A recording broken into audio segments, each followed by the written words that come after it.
যে 5টি প্রস্তাব দেওয়া হয়েছে এগুলোতে আলোচনা চলছে। আমাদের বক্তব্য এখানে এখনো উপস্থাপন করা হয়নি। আমরা যে প্রস্তাব বলেছি স্পেসিফিক্যালি সেই প্রস্তাবটি হলো একটি বিশেষ সাংবিধানিক আদেশ জারি করা, অর্থাৎ ঐকমত্য কমিশন যে সমস্ত বিষয়ে একমত পোষণ করেছেন সেই বিষয়গুলো যেগুলো সংবিধানের সঙ্গে সাংঘর্ষিক সেগুলো একটি স্পেশাল সাংবিধানিক আদেশ জারি করে স্পেশাল সাংবিধানিক আদেশকে ওই ক্ষেত্রে শুধুমাত্র ওই ক্ষেত্রে সংবিধানের উপর প্রাধান্য দেওয়া, বাকি সব ক্ষেত্রে সংবিধান যেমন আছে তেমনই থাকবে। আপনারা জানেন যে আমরা এখানে বলেছি আমাদের ড্রাফটে যে কনস্টিটিউয়েন্ট অ্যাসেম্বলি অর্থাৎ জনগণের ইচ্ছার বহিঃপ্রকাশ ঘটেছে 5 তারিখ।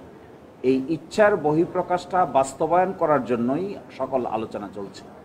যখন কোনো সংবিধান ছিল না, যখন দেশে কোনো সরকার ছিল না, যখন দেশে কোনো বিচার বিভাগ ছিল না, যখন দেশে সরকার চলে গিয়েছে 5 তারিখ, 6 তারিখ, 7 তারিখ, 8 তারিখে সরকার গঠিত হয়েছে, বলা হয়ে থাকে সাংবিধানিক বিধান অনুযায়ী যে এই সময় জনগণের ইচ্ছা কার্যকর ছিল। এই জনগণের ইচ্ছাটাই হলো বাংলাদেশ সংবিধানের অনুচ্ছেদ 7 অনুযায়ী Solomon expression of the will of the people.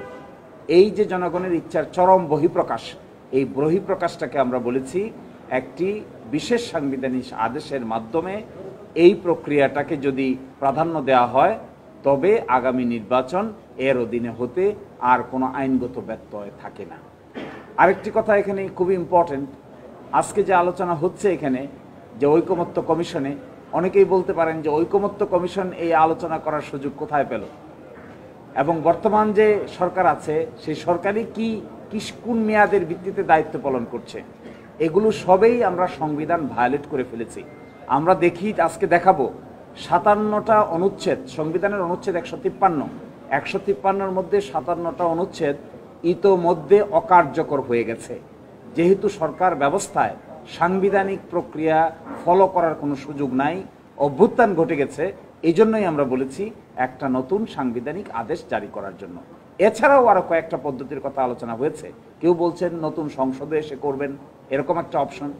কেউ বলেছেন রেফারেন্ডামের মাধ্যমে করবেন, এটা একটা অপশন। কেউ বলেছেন রাষ্ট্রপতির মাধ্যমে অর্ডিন্যান্স জারি করে করবেন, এটা একটা অপশন। আর কেউ বলেছেন 106 অনুচ্ছেদ অনুযায়ী সুপ্রিম কোর্টের কাছে মতামত চাওয়া, এটা আরেকটা অপশন।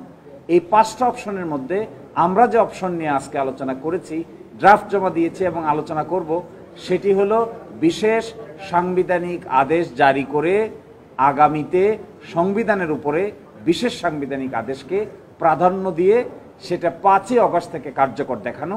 তবেই সেটা সংবিধানের যে সমস্ত ভ্যাকুয়াম এখন দেখা যাচ্ছে এই ভ্যাকুয়ামগুলি ফুলফিল করে সম্মুখ পানে অগ্রসর হওয়া সম্ভব।